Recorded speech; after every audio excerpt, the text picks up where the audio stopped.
I'm Harry Sullivan. We do appreciate you joining us in the WVLT newsroom. We are just about 5 minutes away from officials giving an update on the wildfire in Wears Valley. This is some of the latest images we've seen into the newsroom. This is actually from dusk last night from THP helicopters flying over the scene, able to give crews a better idea of what's going on. Those winds yesterday, very treacherous, challenges even the best and most experienced pilots, but THP high above the scene there, giving crews a good idea of where those flames are. Will Puckett was out all day, all morning long. This is what he got just before midnight with those flames creeping over the tops of the mountain in Sevier County. Right now, 1,000 acres has burned, 0% contained. That's the update we got at 1:30 this morning. Hopefully, in just a couple of minutes, we get some good news from authorities and officials there in Sevier County about the flames that they've been fighting, and that hopefully that little bit of rain we got that rolled through made at least some sort of a dent in the flames. Here's a look just after midnight, once those flames started to pick up. This is from Wears Valley, where all of this footage was shot.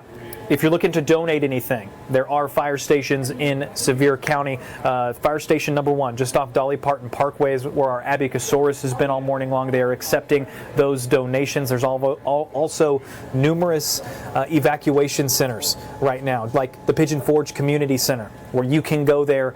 And if you had to evacuate, have nowhere else to go, the Pigeon Forge Community Center is open. They do ask that if you are headed there and you need to rest or something like that, they've got no cots, nothing like that. Take a pillow, take blankets, whatever you can.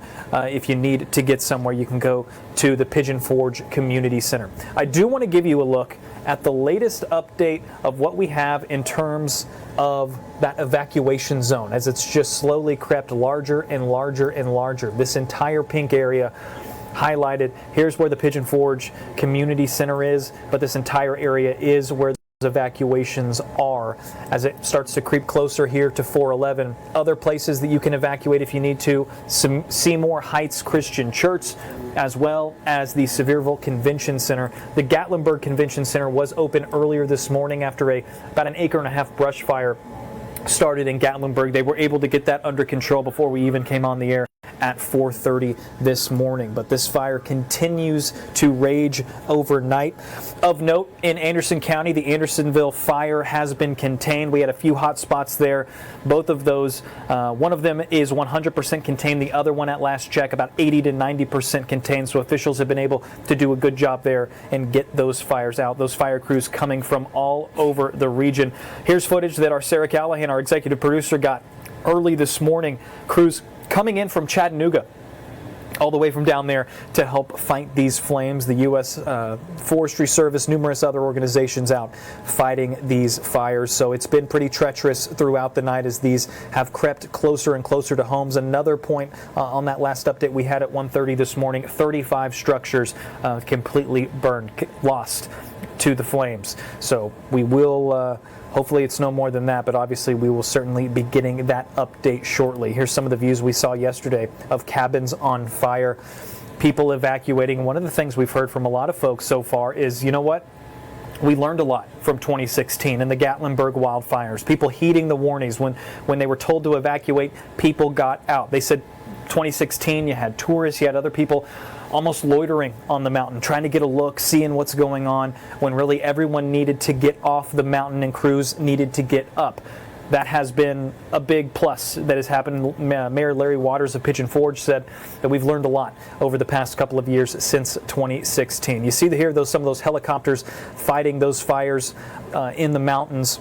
Our Will Puckett learned that there should be at least a couple, more than 5 out today, able to douse those flames. One of the tough parts is that East Tennessee is not the only region of the country experiencing that dry weather, those red flag warnings. Places in Texas, other parts of the country, even up into Kentucky, Arkansas, down into deeper into the south, that are seeing these fire warnings and seeing these wildfires pop up, which is causing an issue for the availability of planes to come through. If you think of California and CAL FIRE, you think of their 747 tankers that come through, their DC-10s.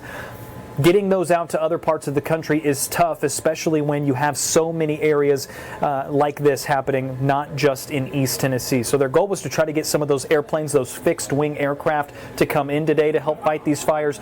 Right now, helicopters going to be doing the majority of the lifting to get water on those. But once again, this is the look yesterday at dusk. This shot from a THP, Tennessee Highway Patrol helicopter, as they were helping coordinate efforts on the ground and from the air. We do thank you for joining us. If you're just now joining us on WVLT News, we are on the TV side of things as we are waiting any minute. I want to give you a little peek in as we are waiting for officials to give that update on the Wears Valley wildfire. I'm going to take a step back as we have some people approaching the podium and let you listen in. Is there water here? Give me one, please. If I had water, we'd get ready and get started. I think he's getting me a water. Anybody else want water?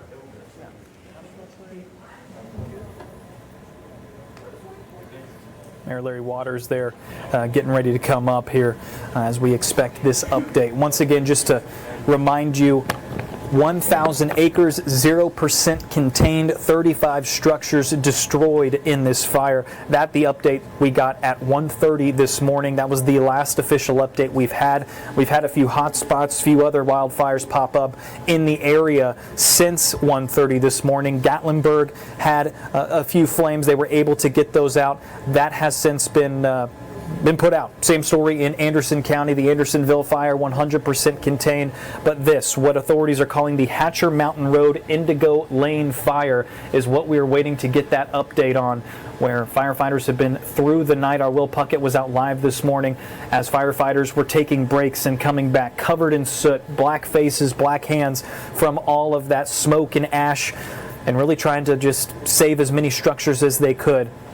So we will wait to see what Mayor Larry Waters says in this latest update, as once again 35 structures are gone. People coming down the mountain who didn't know whether, when or where they would get to see their stuff again, their belongings, their loved ones, if they had to go their separate ways. But not too many of that we've seen so far, but a lot of structures gone, a lot of people losing their homes over the course of the past still less than 24 hours as we still wait. Here's Mayor Waters at the podium. I'm trying to get water. Maybe I'll get one here in a minute. I'm Larry Waters, Sevier County Mayor, and I appreciate you all being here, and we're going to give an update on what information that we received this morning concerning the fire that happened yesterday. It's termed the Hatcher Mountain Fire. We have standing behind me here, we have our EMA Director, Joe Ayers, City Manager of Pigeon Forge, Erling Teester. We have Chief Watson, who's the Fire Chief here in Pigeon Forge, and Brooke Smith with the Tennessee Forestry Agency. So what I'm going to do is update you on the information that we have right now, and then I'll take a few questions, and these folks that are up here hopefully will help me answer any questions that you might have. I want to begin by saying thank you for the thousands of people that prayed for Sevier County during this event. I think that all of us felt those prayers, and we certainly appreciate that. And the fact that there's no reports of fatalities or missing people at this time,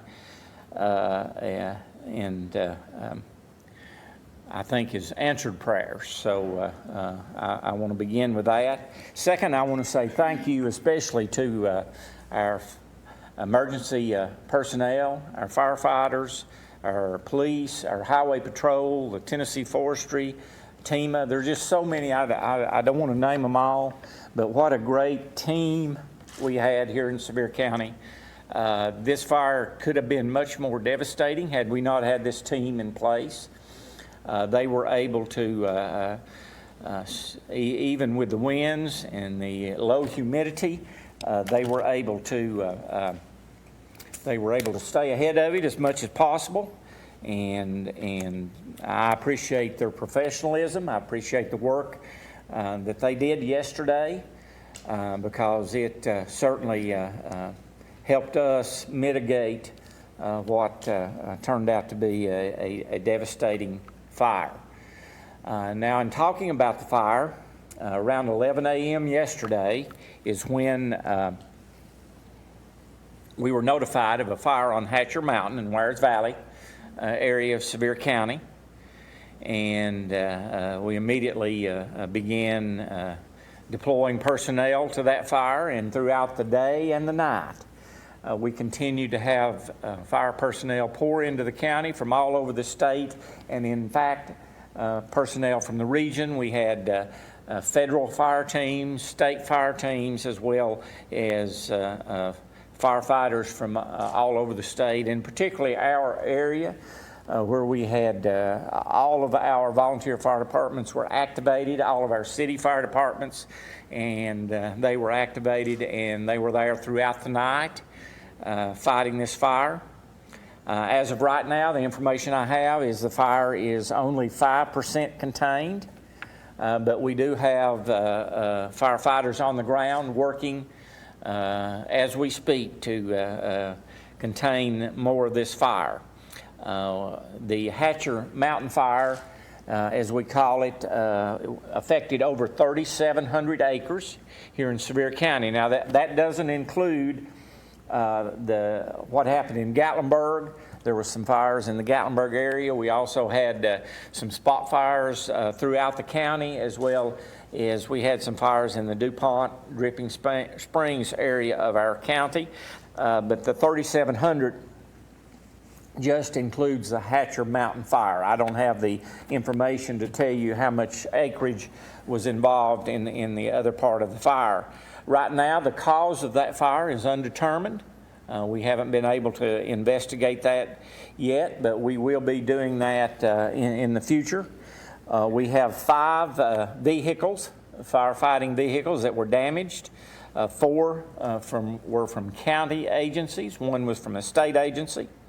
We have, right now, we have determined that we have over 100 structures that were impacted by this fire in this area.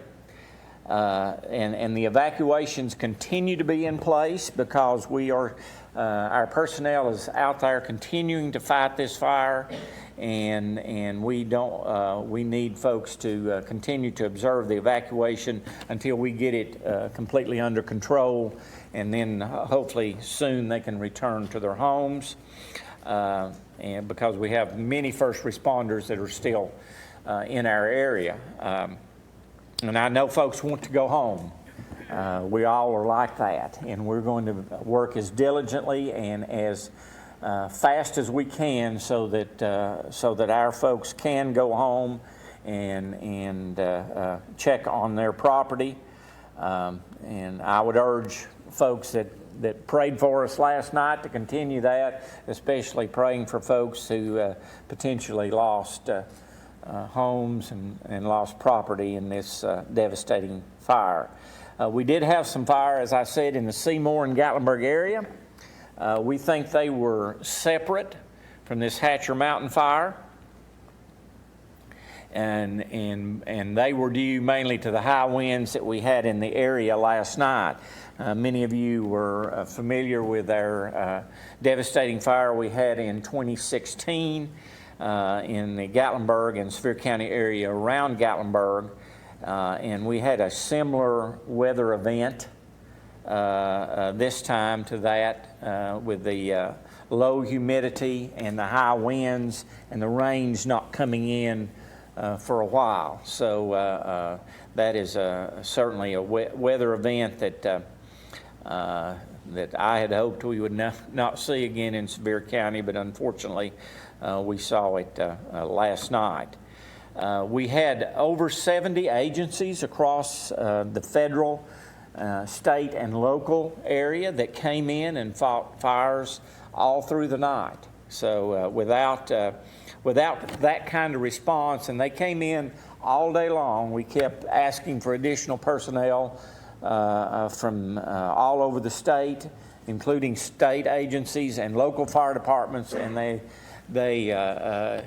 firefighters are known for their generosity, are known for their caring of the community, and they responded certainly from all over here in Sevier County to help us try to mitigate the damage that this fire could cause. We had over 200 people involved in these 70 agencies throughout the night.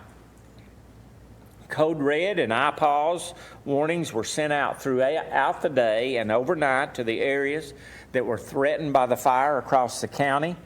In addition, we used social media, 1680 AM emergency broadcast, and the Sevier County outdoor warnings. We also had THP and local law enforcement from all the law enforcement agencies across the county, including our Sheriff's Department, Pigeon Forge Police, Sevierville Police Department, Gatlinburg Police Department, who in areas that we felt like were particularly in danger, went into some areas door to door to alert residents and to inform them that there was an evacuation taking place in that area. So all of that seemed to help us as the fire moved.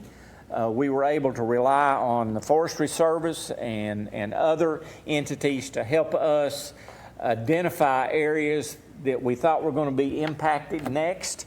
And as we identified those zones or areas, we would send out the I-pause, the code red, social media saying we're evacuating these areas. So we moved in zones based upon the information that our professionals gave us. So we were able to, they were able to last night do some fire lines, and although the fire came close to the city limits, Ms. Teaster, fortunately they were able to keep the fire out of the city of Pigeon Forge, and certainly that was a major concern of our team, and we are thankful that did not happen, and our firefighters kept that from happening.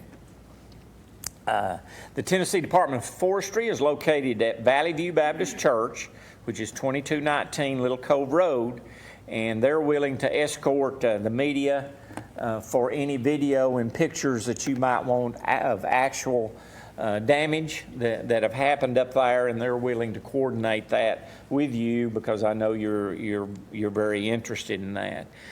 We have also reactivated our mountaintough.org. That Mountain Tough, as you recall, in 2016 was formed to help our citizens that lost property and lost so much during the fires. We have reactivated that for donations.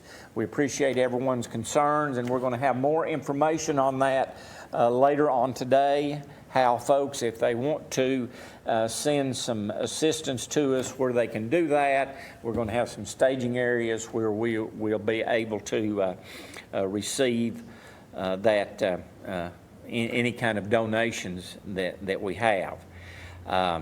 That's pretty much all I have right now. We had a briefing just about an hour ago with our team. There we have some folks in helicopters who are up now surveying the damage, so that hopefully the next time I am able to report to you, we'll have a little bit more information. I do not know when that is right now. It's going to be determined on the amount of information that we need to put out to you all and the amount of information I have. I don't want to have these discussions with the press unless I have something important to tell you, unless the folks on the team tell me something that we think the media needs to know. Something that I said in the last time we had this event is we're going to tell you exactly everything we know. It's going to be absolute truth. We're not going to hide anything.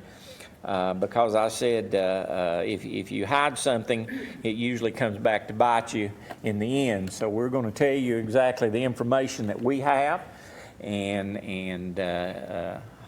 any time that we get it and we think it's important enough for you to know. So, having said that, I'll take a few questions, and I've got this team up here with me, and they can help me as we move forward. Yes. Mayor, you've been talking a lot about, yesterday we saw these high winds, these red flag warnings. Yes. Is the biggest danger over? The fire is only 5% contained. Is there still a risk to the community right now with the fire, or do you think the worst is over? I think the worst is over, but I think there's still a risk, and Chief, you may want to address that a little bit about the risk that's still there. Of course, do we have that fire completely boxed in with our work with the forestry and our federal resources out there? There's always a concern, and the concern is a lot lower today than what we had yesterday. But until we, the people are going to continue to see some fire in the black area out there. There's going to be some, there's a lot of stumps out there. There's a lot of down houses that we're just going to have to tediously work through there, okay? But the threat's way down. The weather's a lot more cooperative today. Chief, what is it like in the fire zone? What's it like to fight these fires? It was rough. There's a lot going on. You've got these heavy winds pushing fire very hard. You've got where we're putting a lot of firefighters in harm's way to try to rescue folks that need to be rescued and providing the coverage for them. So there was a lot going on out there at 10. So again, tremendous environment to be operating in, with fire pushing so hard towards you with those high winds. So it was, I can't say enough for our first responder community and everyone in law enforcement. They really, worked hard yesterday and did a great job of, getting everybody back home. The 2016 wildfire was obviously devastating. The county said that you guys were going to implement changes in order to respond to any future wildfires. Have those changes been implemented in responding to this one? Yes, ma'am. Can you elaborate on that? Well, one thing I like to say is that our command and control and our collaboration is excellent, absolutely, bar none. From federal, state, local officials out there, we just get in there and get the job done. One thing I'm particularly proud of is that we've got the method now to let our public know, with iPaws out there, the code red, the quick evacuation, just our understanding of wildfires. I'm not going to say that we did it bad in 16. We did the best we could do. But I can't say enough for how well we work together and the understanding across the board of our expectations on one another and how we just get in there and work. So fire-wise, you've got fire-wise throughout the the county and the cities right there. That's a good job on that. Chief, you talked about some of the other spot brush fires we saw overnight last night, especially in the early hours this morning. I hear the fire trucks going to different places in the community. Are those all contained right now? Or are we just looking at this one fire that we talked about starting yesterday at 11? So this morning what we've been dealing more with is rekindles of those fires. People getting back in those areas and they're calling, okay? Those fires, everyone that we've had so far has been inside the black. But of course, I don't blame anybody for calling. They're concerned, okay? So our main concern is the Hatcher Mountain fire right there, and we believe that everything else is contained. Is that what, you've got that as well? So that's our operational tempo. We believe that's our focus. Do you feel that people have taken this evacuation a lot more serious than what happened in 2016? A lot of people actually going to the shelters as opposed to staying behind? Yeah, I think they did. We had never had in my lifetime, and I've born and raised in Sevier County, we'd never had an event like we had in 2016. It made us aware of what could happen, and so I think it made the public aware of what could happen, and I think everybody took this very seriously from the time that the call was received yesterday morning all the way through. All of the firefighters, the team that was in place, the public, I think everybody took it very seriously because of what happened. I'll follow up on something that was said, have we done things to try to improve? And we certainly, we had a list of items that we did an after a review. We had an international firm help us do a review of the fire in 2016, and they made a list of items, and we went down that list checking off items that that we did to improve, and Chief had mentioned the IPAWs.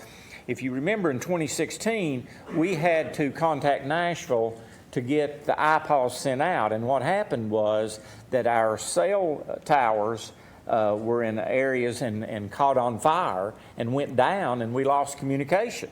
So that was an issue. So we worked together with the cities and the county. We worked together so that we could do that here. And that proved to be a significant improvement in getting the message out to the public, because we were able to do that. Our EMA director, Joe Ayers, was in charge of that, and he was able to do that as we progressed through the night. Mayor, when you were seeing these winds blow yesterday afternoon, seeing this fire grow, seeing the same pictures that we saw, knowing what happened in 2016, what was going through your head? Deja vu all over again. You know, just hoping that the forecast was wrong, but knowing that we better be as prepared as we can, because we've seen what could happen with low humidity, high winds, and no rain. And sure enough, that's what happened to us this time. And we got some rain, but it was early this morning. And it did help the situation, but it didn't completely, it helped us, but it didn't completely put out the fire. So that's the reason our teams are still out there working to contain this. Mayor Waters, I know you had said earlier about 100 structures. Have been 100 plus, yes. 100 plus. So do we know if a lot of them are cabins, a lot of them are homes? Do you have a message to those homeowners? Yeah, we do not. We do not have a percentage. You know, we don't know the rental cabin versus residential right now. The message to the homeowners is we're working as hard as we can to get them back in to see the condition of their property. We know they're anxious, and so we have these teams out here. We're trying to, as the chief said, we're trying to get everything under control so that these people can get back in and see what, if any, damage has happened to their property. And I just want the people to know that these our first responders are out there doing that so that they can get back and see in a safe manner, see what's happened in their homes. Mayor, you alluded to this earlier. I'm curious, Mayor, how close last night did the fire come to Pigeon Forge, and what was going through your mind as this Right there is Arlene Teaster, our city manager. And one thing is I want to say about Sevier County is, I mean, we work as a team, and we had the cities all working together. We were in constant contact with the city of Gatlinburg. We had City of Sevierville personnel there. We're working together as a team to fight this thing. So it wasn't city or county or worried about who had jurisdiction or anything like that. We were all there trying to mitigate this fire. So I want to thank Arlene and her folks at the city for what they did. They were as concerned about what was going on in the county, and they're also concerned about keeping out of the city. But having said that, I'll let Arlene talk. You want me to talk? I will say and echo what Mayor Waters said.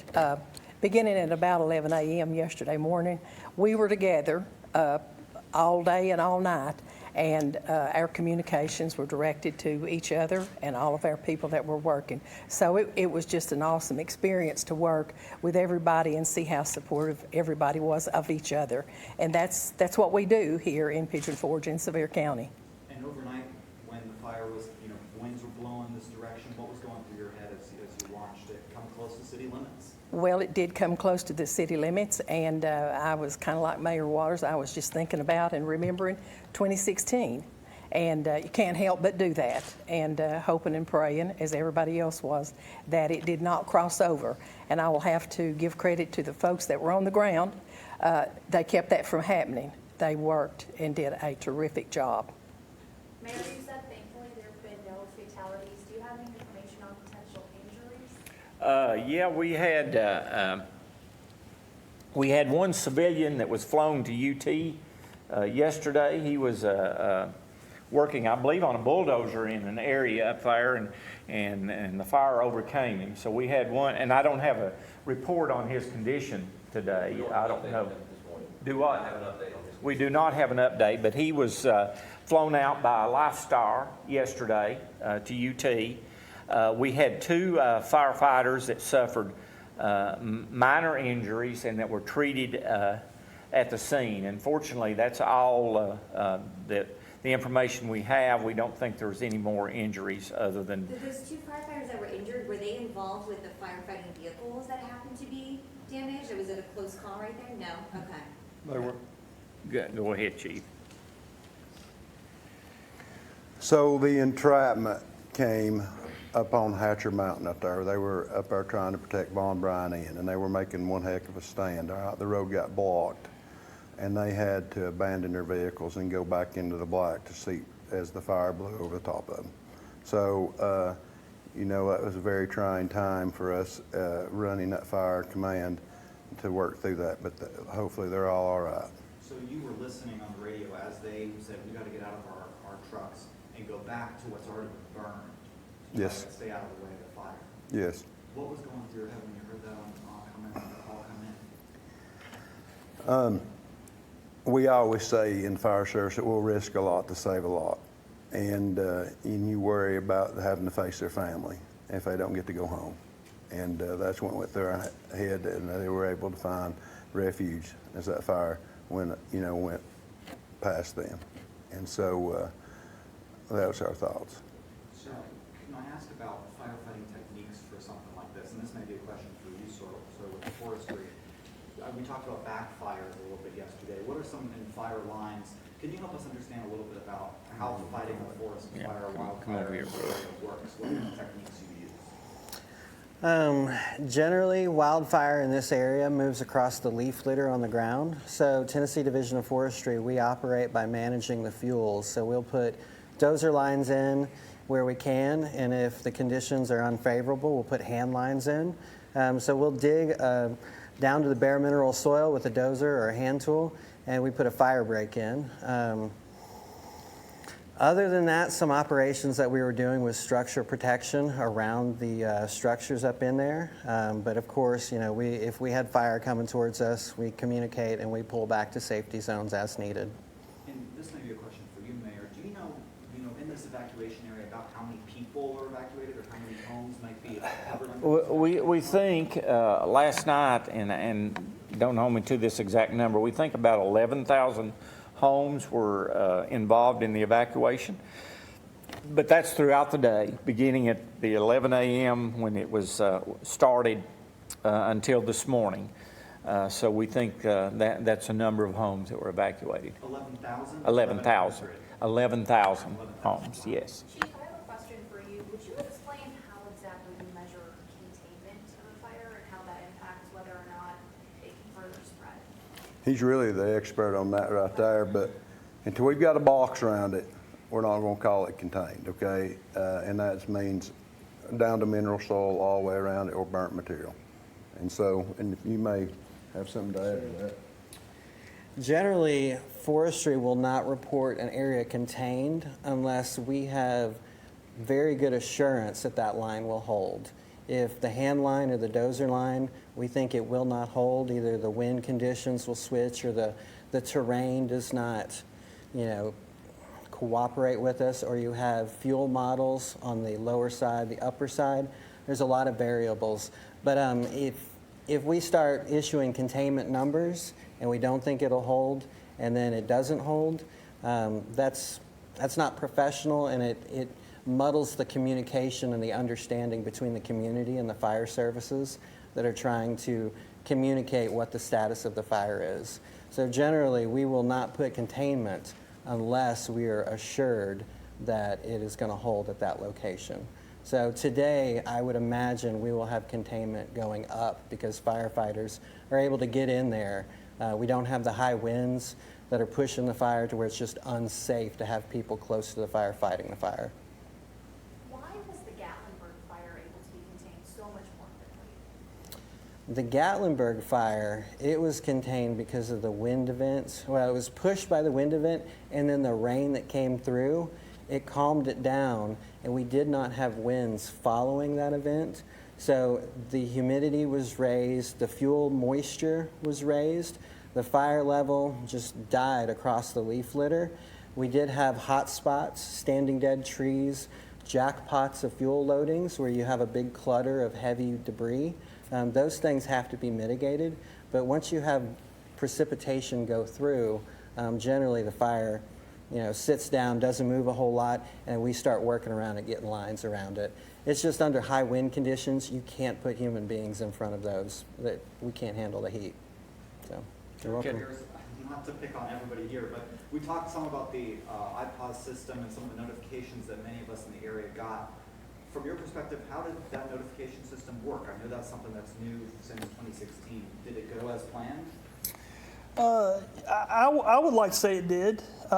We were very fortunate that the county has provided us the funding to be able to purchase the Code Red system to allow us to reach a large number of residents and visitors through that system, to reach them in multiple ways, utilizing a phone call, a text message, a email, using their mobile alert app, social media, but also it allowed us access to iPause, which gives us the ability to send out notifications through the wireless emergency alert system and the emergency alert system, which we're more accustomed to on the television screen. So it allowed us to reach out to a large number of individuals in the community to let them know that there was an event that warranted their attention, and allowed us to give them specific instructions to hopefully get them out in time before any additional injuries or potential loss of life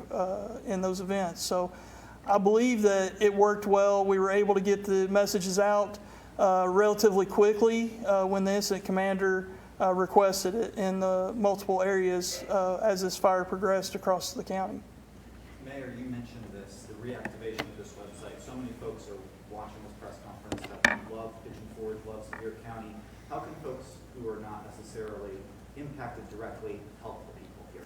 Well, that's the reason we're reactivating mountaintough.org. We're going to be meeting with them this afternoon, and we'll have more information about where folks can donate if they want to, and how we can handle those donations in a systematic manner so that we don't get overwhelmed with them. So little later on this afternoon, we'll have that information going out. And as a follow-up to the iPause, and the county and the cities also, we have a siren system at all the schools. We activated that in the Wirewood School. So that was one of the recommendations that was in of the several recommendations that was in our report. So there's several that we have tried to move forward with. So I'm going to close this and say thank you all for being here, and we'll be doing an update at the appropriate time, and we will inform you all of that in plenty of time so that you can be present. And again, thank you all for being here. Thank you for reporting what you did throughout the day and last night.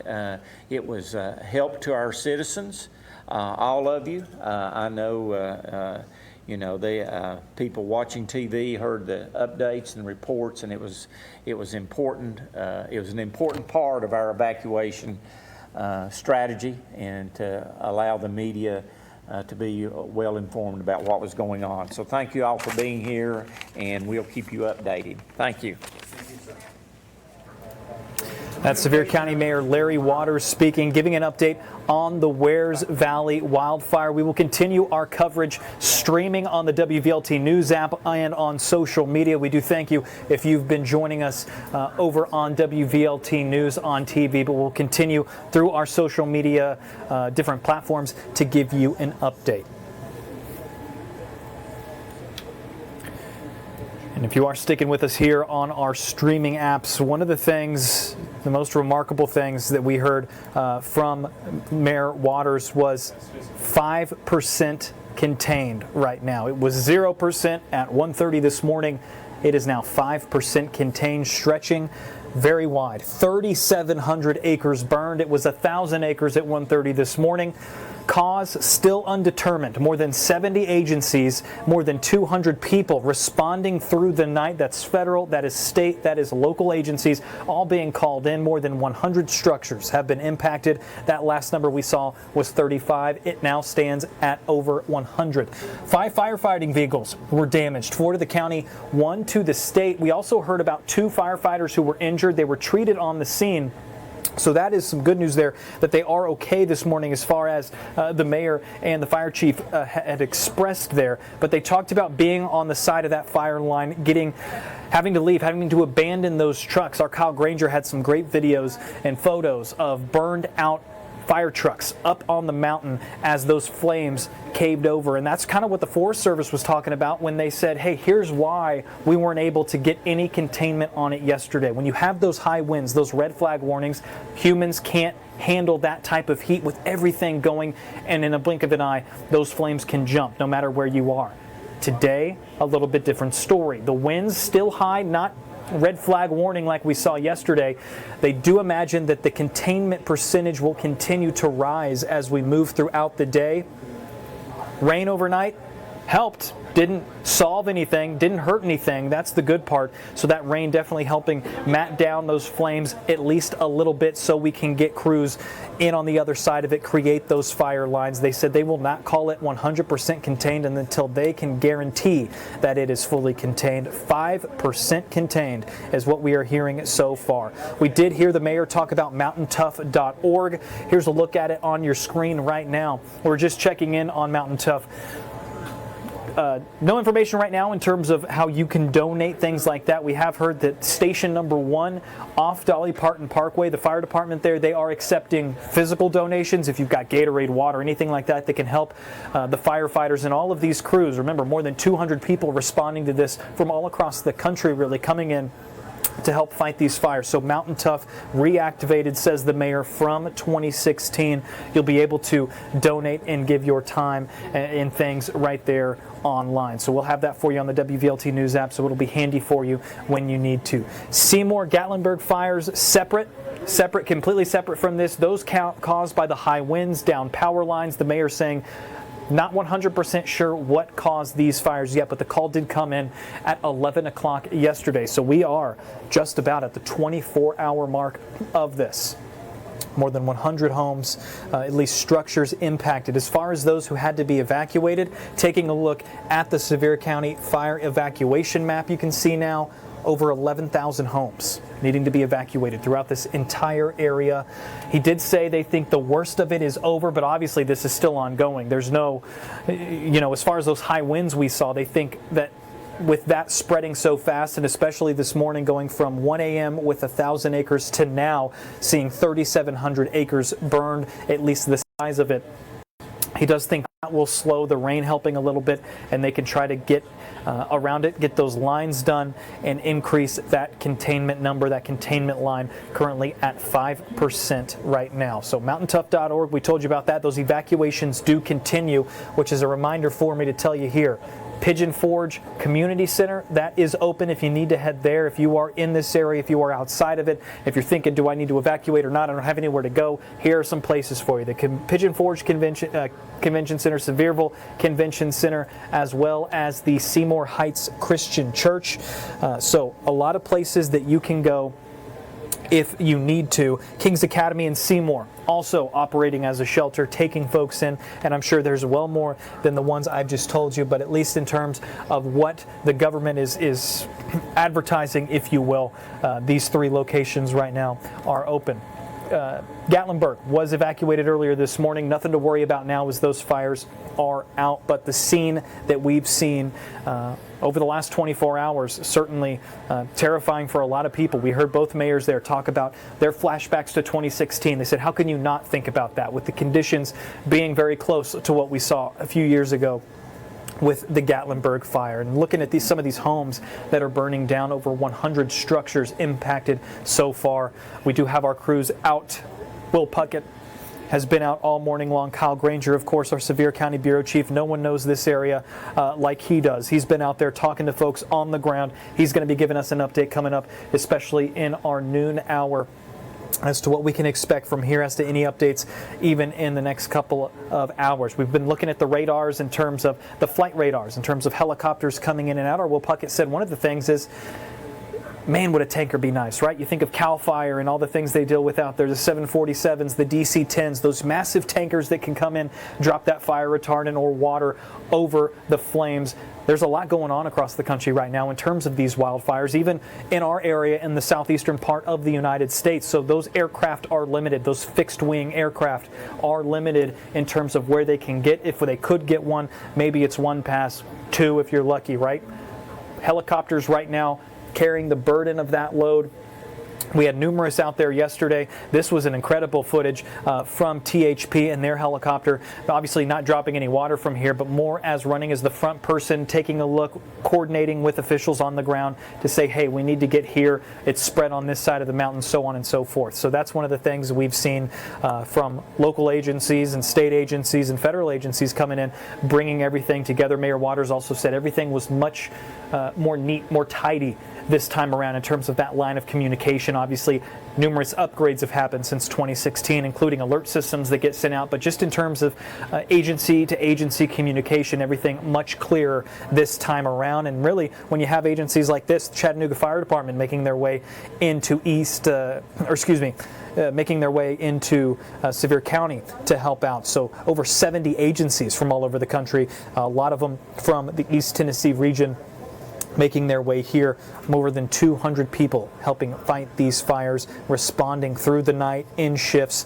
More than 100 structures are impacted. 5 vehicles are damaged. But really, big thing so far, 5% contained in 24 hours. 3,700 acres have burned.